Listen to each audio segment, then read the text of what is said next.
Hi guys, this is Jake at Canadian Cutting Edge, and today we've got a very budget blade from Enlan.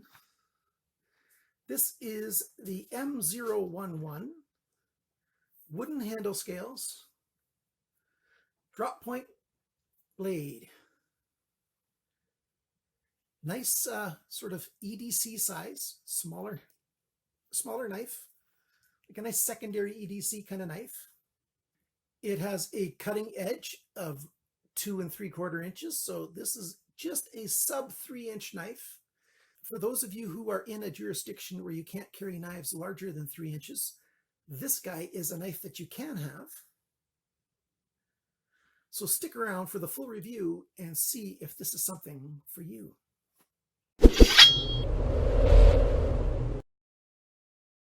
I held onto this knife for a very long time. I've had it for about a year, actually. And so we've got a knife here that is a very nice low budget knife. The cost of this knife right now at GearBest is the regular price, $6.46 US, $8.90 Canadian. They will charge like $2 shipping, but if you buy 2 knives, you can split that in half, so it's more like $1 per knife. And usually if you buy 3 knives or more, it ends up being free shipping. And so that price gets knocked down. I don't recommend buying more than 2 or 3 knives from GearBest at a time. And as I said on my unboxing video recently, don't hit PayPal checkout right away as soon as you can. Wait, hit the button beside it to say go to checkout, where you can select which way you want to have your knife shipped. Always choose CA registered.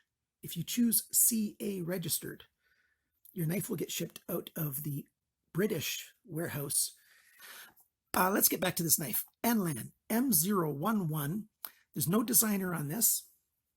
The blade steel is 8CR13 MOV, which is the basic Chinese budget steel. And it's a good steel. I like it. It's not a great steel. It's not a premium steel. It's not even a middle of the road steel. It is the good budget steel from China. Good, decent steel, usually around 58 Rockwell hardness. This knife comes in this plain version or in a serrated version. The serrated version is 10, 12 cents more than the plain version. We've got a drop point blade with a nice decorative swedge there, hollow grind, nice belly, nice sharpener's choil there. And I like this kind of shallow sharpener's choil more so than the deep short ones, because sometimes what you're cutting, if you're cutting something thin, sometimes gets caught in sharpener's choils. But when it's more shallow like this one, it's a little bit easier to get it out of there if it does get caught in there. Liner lock and lockup on this knife is early. It's not super early. It's not in the middle, and it's not late. So it's just before mid. I'd like it to be a tiny bit earlier, but it's not bad at all. And, it's pretty good. Open pillar construction. Nice hourglass pillars back here, 2 of them. The liners are not skeletonized, but that's not a problem because the knife's not super heavy. You've got 4 decorative holes on this side, and this is a wood. They don't say what wood this is, but it looks a lot like olive to me. And it's all Torx construction. And there's no jimping anywhere on this knife. Let's talk about the spec. 7 centimeters, 2.75 inches for the cutting edge. The thickness of the blade is 2.5 millimeters, which is 0.1 inches. The thickness of the steel behind this grind, behind the final grind right there, is 0.47 millimeters, which is 0.0185, which is very good for an EDC. I like to target 0.5 millimeter for EDC thickness. That's a good basic thickness. If you get too much thinner, the edge gets weak. If you get too much thicker, it gets harder to cut. So this guy's right on that, very close to 0.5 millimeter. The handle length is 9.3 centimeters, which is 3.7 inches. And the handle thickness, not counting the pocket clip, is 1.4 centimeters, which is 0.55 inches. The full length when it's open, 16.5 centimeters, 6.5 inches, and it weighs only 70 grams, which is 2.5 ounces. So a small sub 3-inch knife, just a little bit shorter than 3 inches.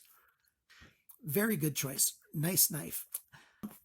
let's talk about this pivot because that's the main point that people want to know about a folding knife. The pivot action is quite smooth. It flips quite easily. We've got one phosphor bronze washer, one white nylon washer. Those of you who are familiar with my channel know that I don't mind nylon washers at all. They're not a problem. They're not a bad thing, not like used to be. I don't like knives that have great big fat washers in them, nylon washers, but this one's got a nice, standard thickness washer. It's the same thickness as the phosphor bronze one. Really good. The liner lockup is, I'll give you a close-up shot of that. Lockup is tight. There's slight blade play side to side, very little.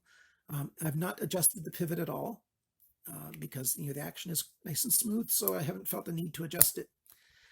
Perhaps I could tighten it up a little bit and lubricate it and it would work good, but I have not taken this knife apart to take a look. We don't have any skeletonizing on the liners, except for those 4 little holes. And we don't need it at 2.5 ounces. The thumb stud is a good ways back, so it's not in the way of where you're cutting, but it's a right side only thumb stud.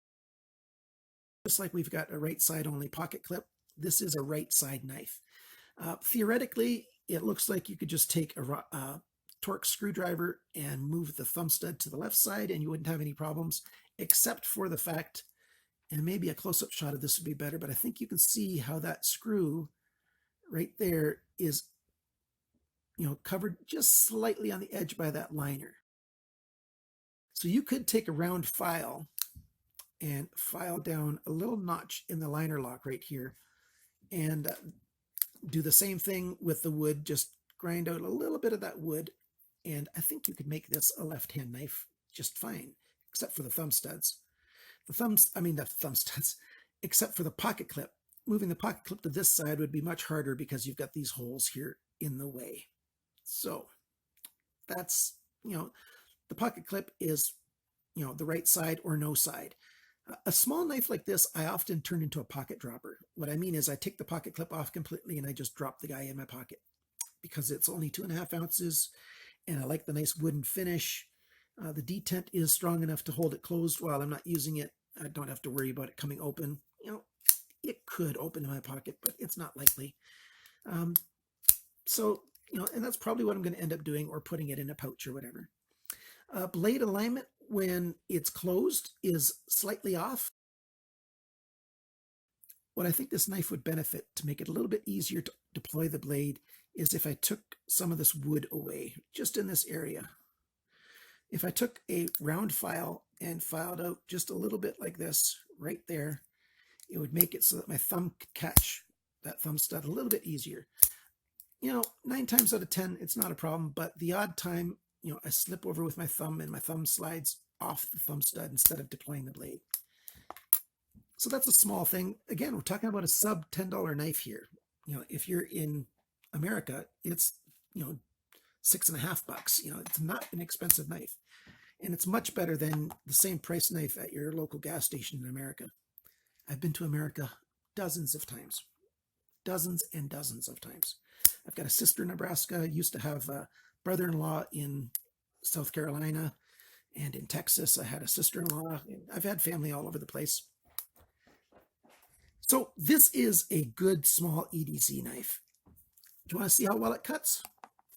All right, I'll show you. This is regular copy paper.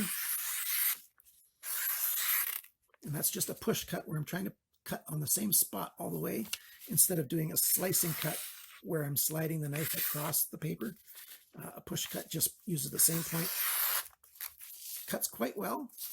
This is not the original, well, it is the original edge, but since I've had this knife for a year, and I have used it a fair bit, I think I've stropped this thing about 4 times, maybe 5, but I haven't sharpened it. I just haven't needed to yet. So it's cutting very much like it did when it was brand new. Let's see if it can cut newsprint, or how well it can do with that.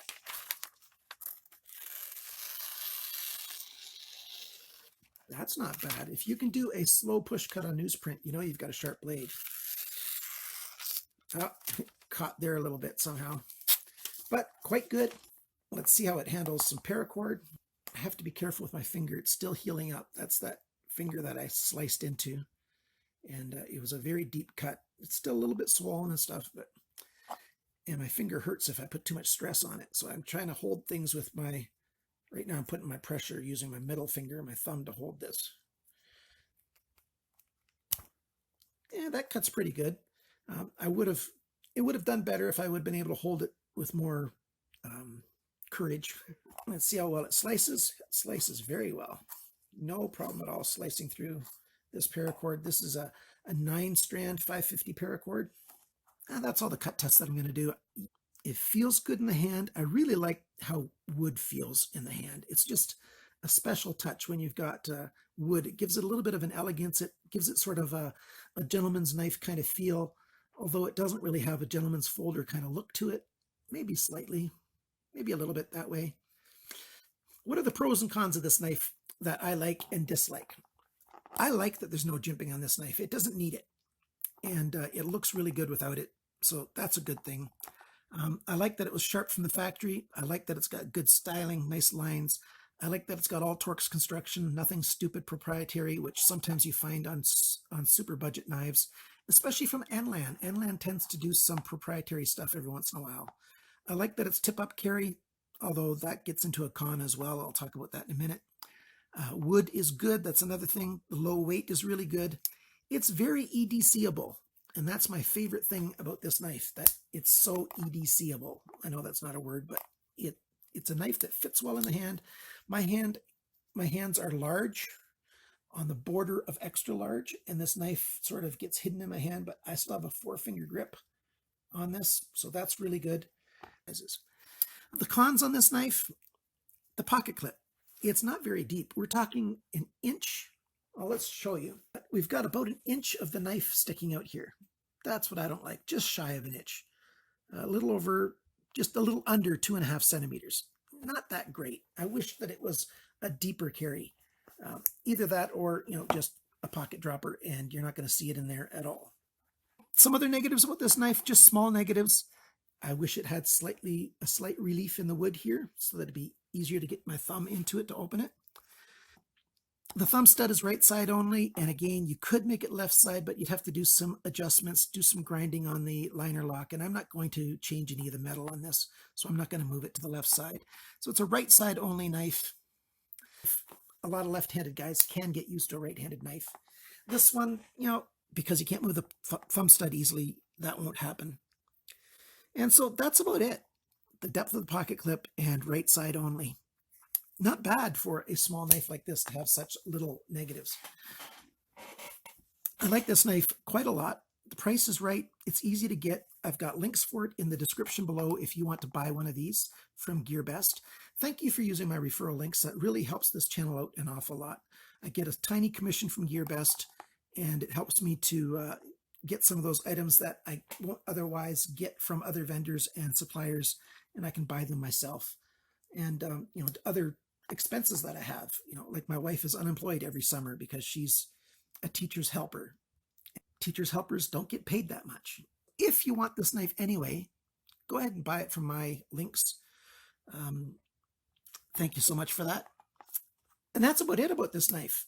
It's a cool little small EDC, a nice secondary knife. I like to carry a big knife, 3.5, 3 3/4 inch blade, something like that is what I like to carry. I like to have something about this size, as a pocket dropper, just hidden away somewhere, but on my person, so I could use it if I need to. Something happens to the other knife, or it's just something in some public place, and you just want to use something smaller that doesn't look. Even if you don't like the knife, if you like the video, click on like, share it with somebody.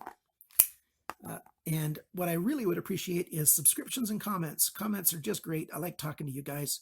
And you can comment and talk to me more on Facebook. I've got a link for that at the bottom of the description. And I've got an Instagram page that I don't use enough. But sometimes I post some stuff on that Instagram page. That's all in the description below the video. Just click where it says show more. Thank you so much for being a friend of Canadian Cutting Edge. And remember, always cut towards your chum, that is the other guy, and not your thumb.